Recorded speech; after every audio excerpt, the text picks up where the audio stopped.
चले कुछ क्वेश्चन बनाते हैं, ध्यान से मजेदार तरीके से सवालों को बनाना। तो अच्छे क्वेश्चन आपसे डेफिनेटली अगर बन गए तो मजा आ जाएगा।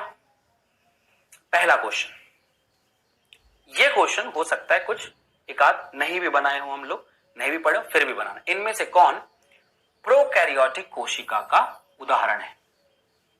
प्रोकैरियोटिक कोशिका अभी हमारा नेक्स्ट क्लास होगा। प्रोकैरियोटिक कोशिका को जो हम पढ़ेंगे तो उसमें हम देखेंगे क्या है, विषाणु, जीवाणु, पादप या कवक। असल में पूरा प्रोकैरियोटिक जो है ना वो जीवाणु ही होता है। विषाणु को तो हम किसी में बांट ही नहीं रखे हैं। पादप और कवक का अपना अलग ही किंगडम है, ये दोनों यूकैरियोट्स होते हैं। अगर याद करना हो तो इसे हम कहते हैं यूकैरियोट, इसे भी हम कहते हैं यूकैरियोट। ये नॉट क्लासिफाइड, नॉट क्लासिफाइड, इसे अभी तक कोई विभाजन नहीं किया गया है विषाणु का। ठीक, अब आ जाओ क्वेश्चन नंबर 2 पे। देखो सवाल, निम्न में से कौन सा कथन गलत है? ध्यान से सुनना। एक कोश की जीवों का स्वतंत्र अस्तित्व होता है, सही है। कोशिका के बिना किसी भी जीव का स्वतंत्र अस्तित्व नहीं है। जर्मन जंतु वैज्ञानिक मैथियस स्लाइडन, यहां जंतु वैज्ञानिक लिख रखा है, ने बताया कि सभी जंतुओं का शरीर कोशिकाओं और उसके उत्पादों से बना होता है। और स्लाइडन एंड स्वान ने संयुक्त रूप से कोशिका सिद्धांत प्रतिपादित किया। बहुत छोटी सी लाइन का डिफरेंस है और वही छोटी सी लाइन तुम्हारा आंसर है। स्लाइडन एंड स्वान ने संयुक्त रूप से कोशिका सिद्धांत बताई, सही बात है। जर्मन जंतु नहीं, बॉटनिस्ट मैथियस लाइन ने देखा कि सभी पादपों का शरीर कोशिका उसके उत्पादों से बना होता है, तो ये ऑप्शन हो गया गलत, ये ऑप्शन सही है। सो आंसर इज अ सी, यह कथन गलत है। तो जब आप ऑप्शंस को पढ़ेंगे तो आपको दिखेगा कि जो चीज आपको पढ़ाई गई है वो एकदम मेन स्टेटमेंट में लिखा हुआ है कि सभी जंतु पादपों का शरीर कोशिका से मिल मिलकर बना है और अलग अलग प्रकार की कोशिकाओं से मिलकर बना। ये वही मतलब है, कोशिका उनके उत्पाद और अलग अलग ऊतकों से मिलकर बना होता है, यही बात होती है ना, ये लिखा हुआ है वही भी। क्वेश्चन नंबर 3, रुडोल्फ विर्चो के लिए कौन सा कथन गलत है? रुडोल्फ विर्चो ने ओमनिस सेलुला ई सेलुला दिया, सही बात है। इन्होंने स्लाइडन एंड स्वार की परिकल्पना को रूपांतरित करके कोशिका सिद्धांत को अंतिम रूप दिया, ये भी सही है। इसके अनुसार सभी कोशिकाएं पूर्व से स्थित कोशिकाओं से उत्पन्न होती हैं, सही बात है। इन्होंने यह सिद्धांत को प्रतिपादित किया और यह बताने में असफल रहा कि नई कोशिकाओं का निर्माण कैसे होता है। यह तो पुराना कोशिका सिद्धांत की बात थी। ये ऑप्शन सही है, ये ऑप्शन सही है, ये ऑप्शन सही है, कुछ गलत है तो डी ऑप्शन। इन्होंने सारी बात बता दी थी, विभाजन को भी ऐड कर दिया था, तभी तो मॉडर्न सेल थ्योरी पे रुडोल्फ विर्चो का नाम है।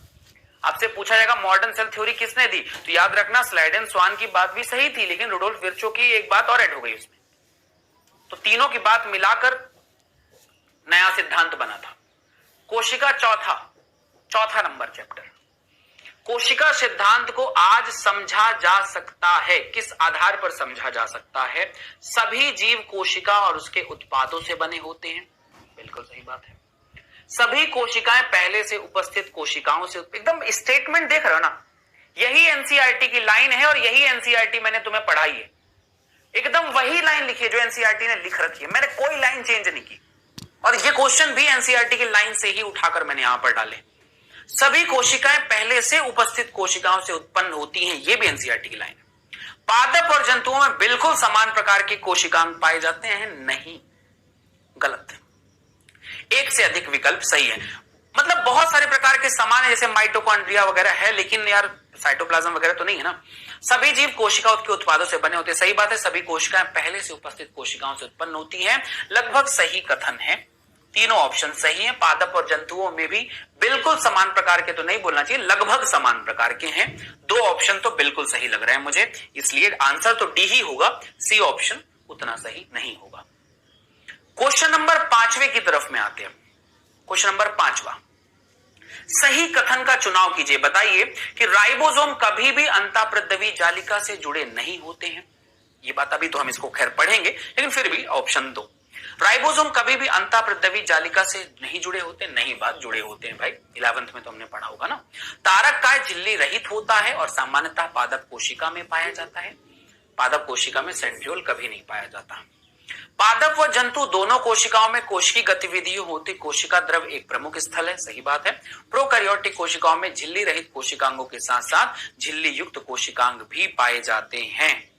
नहीं, झिल्ली युक्त कोशिकांग नहीं पाए जाते। सबसे सही आंसर है सी, दोनों ऑप्शन बिल्कुल सही है। छठवां क्वेश्चन, ये आंसर देखो, ये यही बोल रहा था मैं, जोड़ा सही ऑप्शन। आकार के संदर्भ में कौन सा जोड़ा तुम्हें सही लग रहा है, कौन सा जोड़ा तुम्हारे हिसाब से सही है? माइकोप्लाज्मा 0.3 माइक्रोमीटर लंबाई में सही है क्या? जीवाणु 3 to 5 माइक्रोमीटर के आसपास है, ये सही है क्या? ये इसका एनसीईआरटी का डेटा है।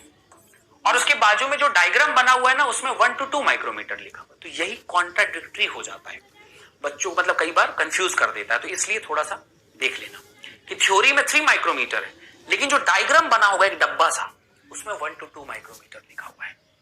आरबीसी 7 माइक्रोमीटर है, सही बात है। उपरोक्त सभी कथन सही है, बना लेना। आज तो आसान क्वेश्चन है। खैर चलो, अब एक क्वेश्चन पे तुम्हारी एक्सरसाइज करवा देता हूं मैं। कोशिकाओं की आकृति उनके कार्य के अनुसार भिन्न हो सकती है, सही बात है। तंत्रिका कोशिका सबसे लंबी कोशिका है। पृथक की गई सबसे लंबी बड़ी कोशिका सबसे बड़ी कोशिका शुतुरमुर्ग का अंडा है।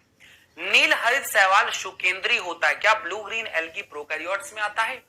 प्रोकैरियोटिक कोशिकाएं सामान्यतः आकार में छोटी और यूकैरियोटिक कोशिका की तुलना में धीमी गति से गुणन करती है। जब आकार छोटा होगा तो बहुत तेज डिवाइड करेगा। नील हरित शैवाल कभी भी शुकेंद्रीय नहीं, वो जो भी होता अकेंद्रीय, मतलब प्रोकैरियोट्स में आएगा। पृथक की गई सबसे लंबी कोशिका जो है शुतुरमुर्ग का अंडा है। तंत्रिका कोशिका सबसे लंबी कोशिका है और आकृति भी बदल सकती है। 3 कथन इसके सही हैं। C option is the right answer for this question. Question number 8, जीवाणु की आकृति, खैर अभी हमने इसको भी नहीं पढ़ा, लेकिन पता है हमको, गोलाकार है। गोलाड़ू, गलत मिलान का चयन करिए। गोलाड़ू का मतलब होता है कोकस, गोलाकार, सही बात है। विब्रियो कौमाकार का होता है। सर्पिलाकार जो है छड़ा, दंडाणु जो है छड़ाकार, सर्पिल आकार का छड़ाकार, ये ऑप्शन गलत है, बाकी ऑप्शन सही है।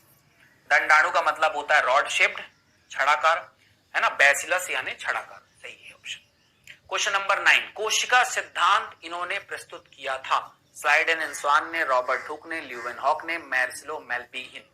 सभी लगभग मिलते जुलते रहते हैं। स्लाइडेन ने प्रस्तावित किया था। आसान बहुत क्वेश्चन है, लेकिन कई बच्चों से जब नहीं बन पाता तो यही क्वेश्चन दिमाग खराब कर देता है।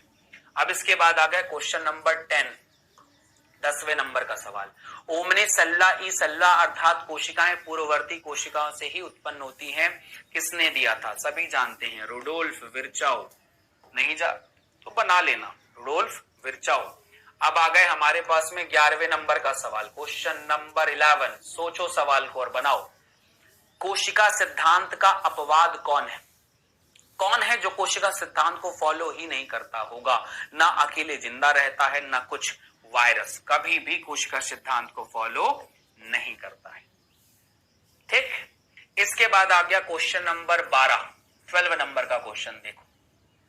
कोशिका सिद्धांत में संशोधन किसने प्रस्तुत किया था? ये छोटी छोटी बातों पे क्वेश्चन देख रहे हो, रुडोल्फ विर्चो ने संशोधन किया था। रुडोल्फ विर्चो ने और ऐड किया था कि भाई इसमें विभाजन को भी ऐड करो। इसके बाद 13वें नंबर का प्रश्न, क्वेश्चन नंबर 13, अभिकथन और तर्क है।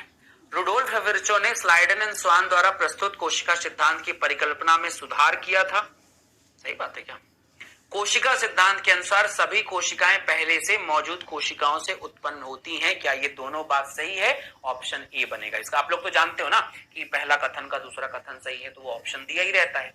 तो मान लो दोनों कथन सही हैं और ये इसका सही परिणाम है, तो आंसर जो है वही बनेगा, आंसर ए रहेगा इसका। क्यों? क्योंकि दोनों सही बात बोल रहा है।